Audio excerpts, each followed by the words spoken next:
Hello everyone. Welcome to the class of Applied Mathematics. Topic of our today's lecture is examples based on area between two curves.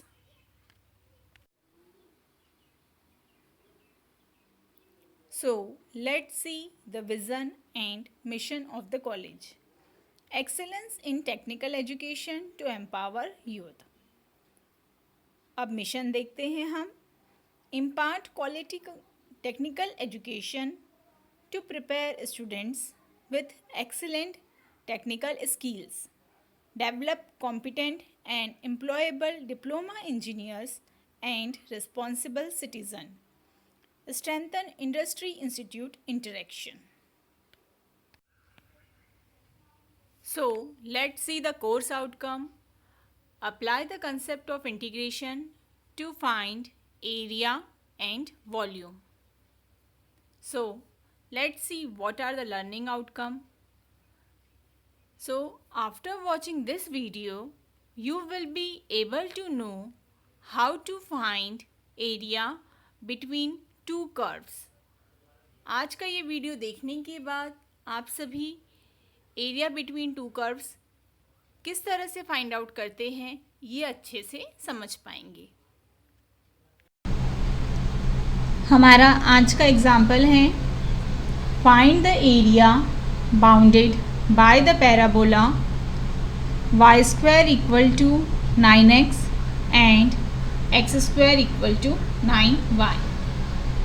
Last lecture में भी हमने इसी तरह का एक example solve किया था.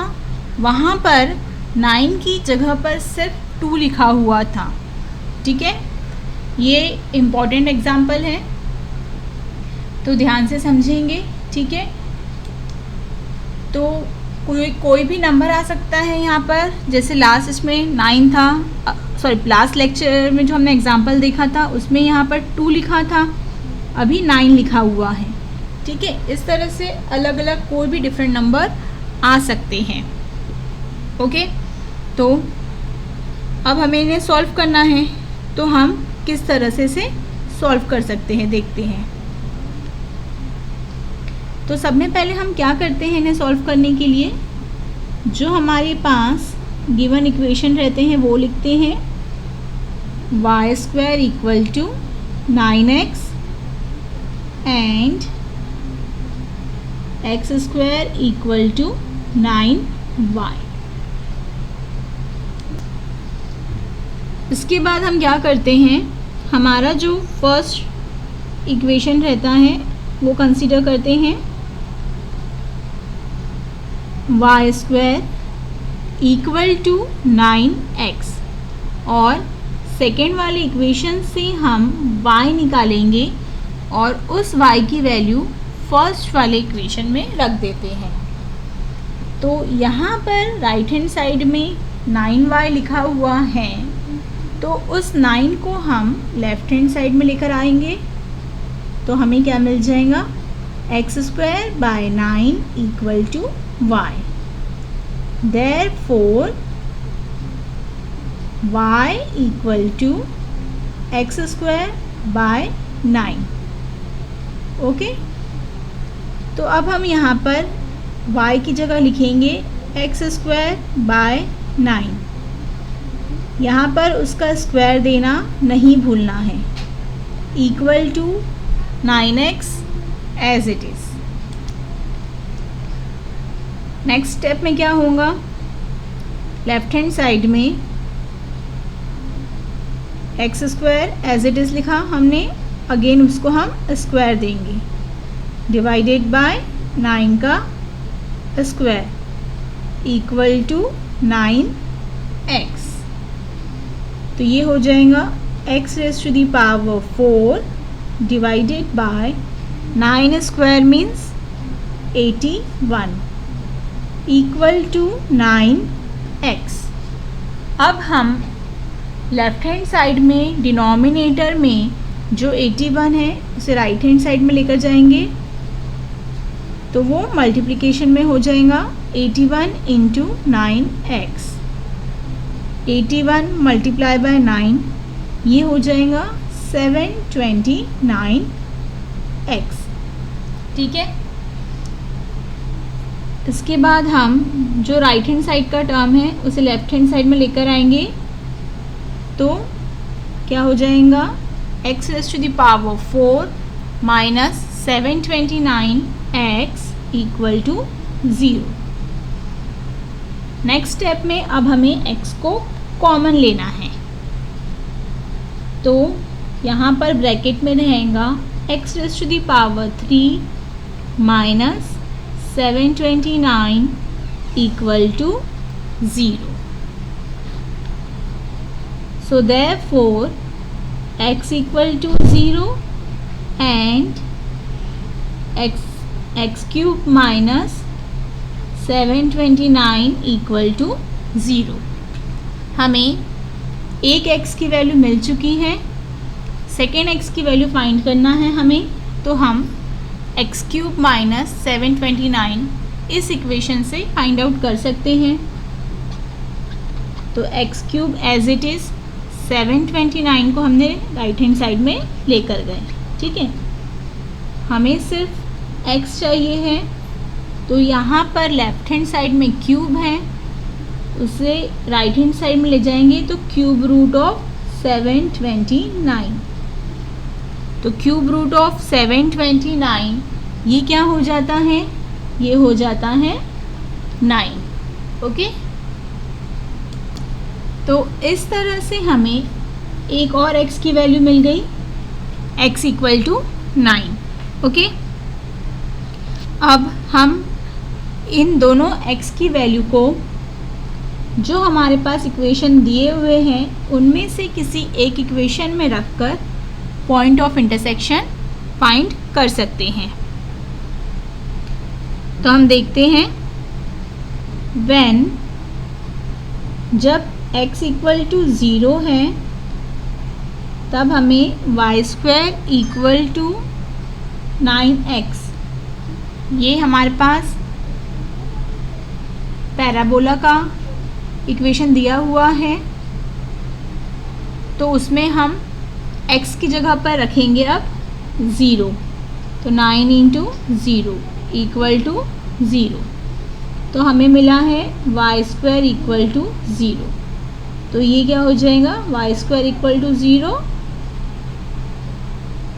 और y इक्वल टू 0, बिकॉज की अंडर रूट ऑफ 0 क्या होता है, 0।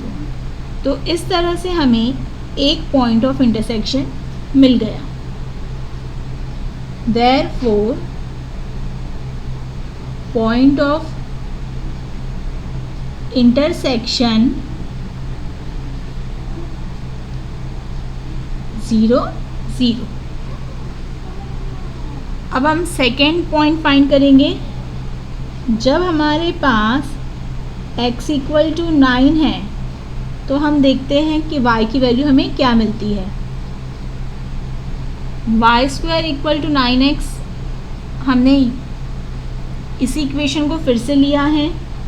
इस इक्वेशन में अब हम x की जगह पर रख देंगे 9। ओके, तो 9 इंटू 9 81, तो हमें वाई स्क्वायर इक्वल टू मिल चुका है 81। हमें ओनली y चाहिए है, स्क्वायर को हम राइट हैंड साइड में लेकर जाएंगे तो वो हो जाएगा अंडर रूट, तो अंडर रूट ऑफ 81 मतलब 9। तो जब हमने x इक्वल टू 9 पुट किया तो हमें y की वैल्यू भी क्या मिली है, 9 मिली है। Okay, therefore point of intersection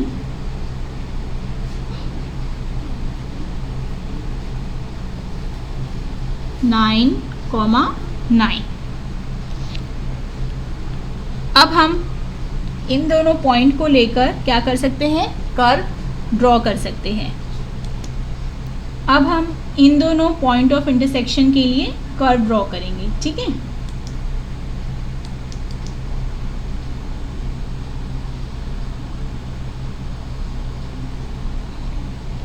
ये है हमारी x एक्सिस और ये हमारी y एक्सिस। ओके, ये हमारा first point origin point 0 0। Okay,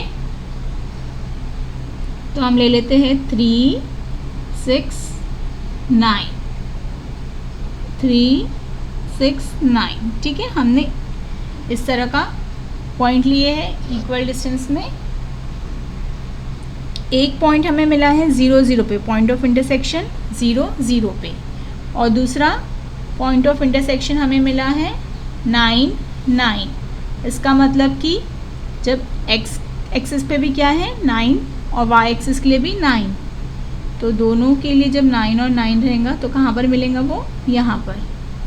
okay, और हमारे पास पैराबोला का इक्वेशन गिवन है, तो इन दोनों पॉइंट को ज्वाइन कर कर हम क्या बनाएंगे, एक पैराबोला ज्वाइन करेंगे। ठीक है, कुछ इस तरह से। ठीक है, एक बार एक कर्व के लिए हमने ड्रॉ करा, अब उसी तरह से हम सेकेंड वाले के लिए भी पैराबोला ड्रॉ करेंगे, और इन दोनों कर्व को मिलाकर हमें ये जो शेडेड पोर्शन मिला है, ये एरिया मिला है, हमें शेडेड पोर्शन मिला है, हमें इसका क्या करना है, एरिया फाइंड आउट करना है। ओके, तो ये हो गया हमारा x = 9। एक कर्व को हम लेंगे y1 और दूसरे कर्व को हम ले लेंगे y2। अब हमें ये y1 और y2 कहाँ से मिलेगा, जो हमारे पास दो पैराबोला गिवन है वहाँ से। ठीक है, क्या दिया हुआ है हमारे पास, हमारे पास गिवन है y² = 9x। ठीक है, तो ये क्या हो जाएगा, y हम लेफ्ट हैंड साइड में स्क्वायर है उसे राइट हैंड साइड में लेकर जाएंगे, तो वो हो जाएगा √9x। तो हमें मिल गया y = √9x। तो इस y को हम अब क्या कहेंगे, y1। ठीक है, y1 = √9x, जिसे हम √9 × √x भी लिख सकते हैं। हमारे पास एक और पैराबोला गिवन है जो कि है x² = 9y। अब इससे हम y2 फाइंड करते हैं, तो यहाँ पर जो राइट हैंड साइड में 9y है, तो हम 9 को कहाँ लेकर जाते हैं, 9 को हम लेकर चले जाते हैं लेफ्ट हैंड साइड में, तो ये हो गया x² / 9 = y। तो इस तरह से हमें क्या मिल गया, y2 मिल गया, y2 = x² / 9। अब ये y1 और y2 की वैल्यू हम क्या करेंगे, हमारे पास जो फॉर्मूला है एरिया बिटवीन टू कर्व का, उसमें पुट करेंगे, और उसके लिए हमने x की लिमिट भी फाइंड किया है। हमारा फॉर्मूला है integration x = a to x = b y1 - y2 × dx। हमें x के लिए पॉइंट क्या मिले हैं, 0 और 9, 0 से लेकर 9 तक। y1 हमें मिला है √9 × √x माइनस y2 हमें मिला है x² / 9 × dx। लास्ट लेक्चर में जो मैंने आपको एग्जाम्पल समझाया था, वही सेम स्टेप्स यहाँ पर भी फॉलो करना है। ठीक है, माइनस का साइन है, सेपरेटली हम दोनों ही टर्म को इंटीग्रेशन प्रोवाइड करते हैं, तो √9 इंटीग्रेशन साइन से बाहर आ जाएगा, integration of 0 to 9 √x dx minus 1/9 को भी हम इंटीग्रेशन साइन से बाहर लिखते हैं, integration of 0 to 9 x² dx।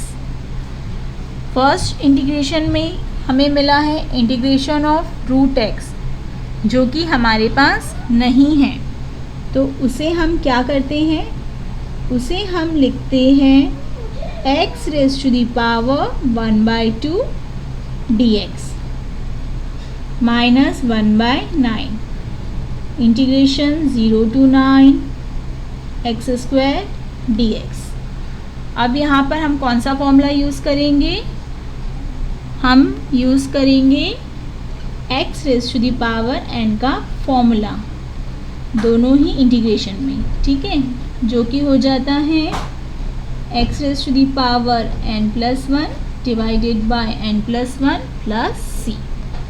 Okay, last lecture में जहाँ पर यहाँ 9 आ रहा है, बस वहीं पर डिफरेंस आया था, यही सेम इंटीग्रेशन था वहाँ पर भी।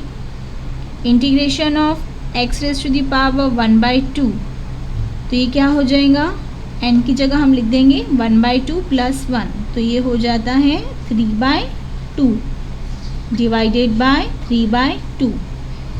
हम इन्हें लिमिट प्रोवाइड करेंगे 0 से लेकर 9 तक, माइनस 1/9। यहाँ पर सेकेंड वाली इंटीग्रेशन में n की जगह लिखा हुआ है 2, तो ये क्या हो जाएगा x³ 3, लिमिट प्रोवाइड करेंगे 0 to 9।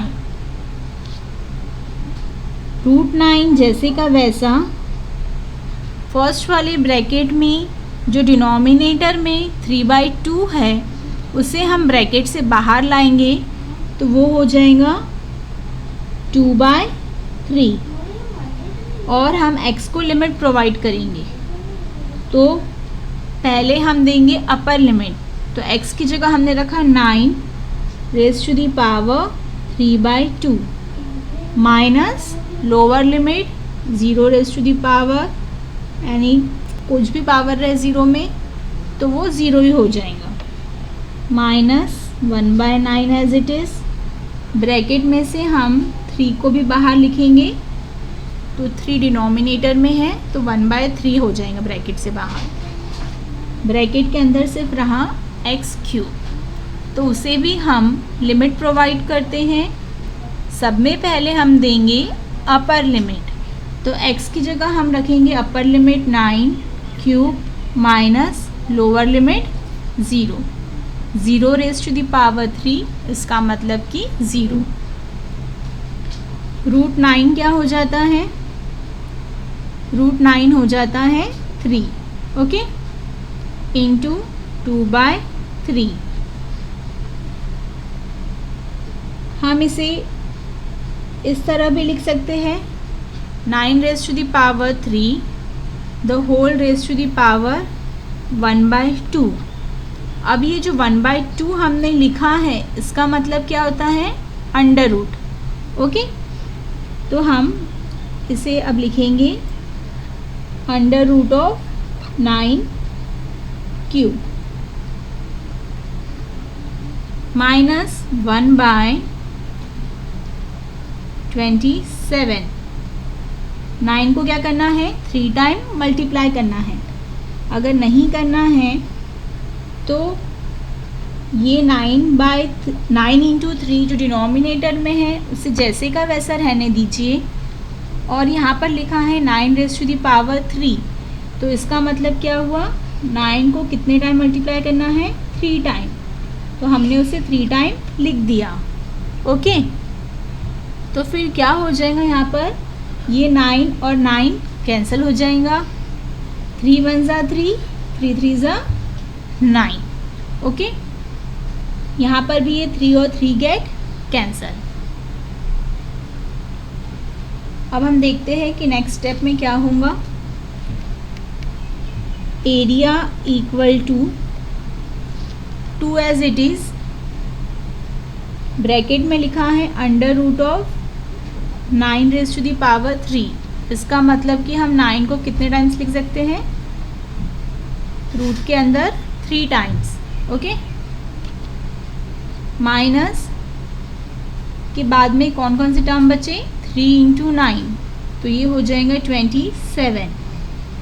यहाँ पर इस तरह से पेयर बनाएंगे तो सिर्फ क्या आ जाएगा, यहाँ पर आ जाता है ये फिर 9, और क्या रहा, √9 रहेगा सिर्फ। ओके, -27, 2 × 9 18 इंटू √9 का मतलब क्या होता है 3, -27, 18 × 3 ये हो जाएगा 54, -27, 54 - 27 ये हो जाएगा 27 स्क्वायर यूनिट्स। तो इस तरह से हमें क्या मिल गया, एरिया मिल गया शेडेड पोर्शन का। ठीक है, दो पैराबोला के बीच में जो पोर्शन आ रहा था उसका हमने क्या कर लिया, एरिया फाइंड कर लिया। ठीक है, तो फॉर्मूला पता होना चाहिए। आपके पास दोनों पैराबोला के इक्वेशन दिए हुए रहेंगे, तो उन्हीं इक्वेशन से सब में पहले लिमिट फाइंड करना। पहली स्टेप लिमिट फाइंड कर लिए, सेकेंड स्टेप में पॉइंट ऑफ इंटरसेक्शन फाइंड कर लेना, थर्ड स्टेप में पैराबोला ड्रॉ कर लेना। ओके, उसके बाद फोर्थ स्टेप में y1 और y2 फाइंड कर लेना, और फिर फिफ्थ स्टेप में क्या करूँगी, फॉर्मूला अप्लाई करूँगी। फॉर्मूला अप्लाई करके जो y1 और y2 निकाला है उसे रख दूँगी, और जो आपको x की लिमिट मिली है तो वहाँ पर x की लिमिट प्रोवाइड कर दूँगी। और उसके बाद में सिंपली क्या करना पड़ता है, इंटीग्रेशन करना पड़ता है, जो आप लोग सेकेंड यूनिट से समझते हुए आ ही रहे हैं। ठीक है, हम लास्ट यूनिट भी हमारा वही था, यहाँ पर भी थर्ड यूनिट में भी हम वही समझ रहे हैं। ओके, तो ये आप लोगों के लिए असाइनमेंट है। उसी तरह का एग्जाम्पल है जो कि मैंने आप लोग को आज की वीडियो में और इसके पहले वाले वीडियो में बताया है। ठीक है, यहाँ पर y² = x लिखा है, तो x के सामने यहाँ पर कुछ नहीं है, इसका मतलब कि 1 है। हमने 2 लेकर और 9 लेकर सॉल्व किया है। अभी यहाँ पर 1 दिया है फर्स्ट वाले एग्जाम्पल में, और सेकेंड एग्जाम्पल में 4 दिया हुआ है। ठीक है, तो बस बिल्कुल सेम स्टेप्स फॉलो करना है, सिर्फ नंबर चेंज होने की वजह से क्या होता है, आंसर भी आप लोग के चेंज हो जाएंगे। ओके, तो हमारी आज के टॉपिक के लिए हमारा PO1 और PO7 जो है वो यहाँ पर सेटिस्फाइड होता है। PO1 है हमारा बेसिक डिसिप्लिन नॉलेज, और PO7 है लाइफ लॉन्ग लर्निंग। ओके, तो ये दो POs हमारे आज के टॉपिक के लिए यहाँ पर सेटिस्फाइड होते हैं। Our upcoming topic is volume of solid of revolution. Thank you.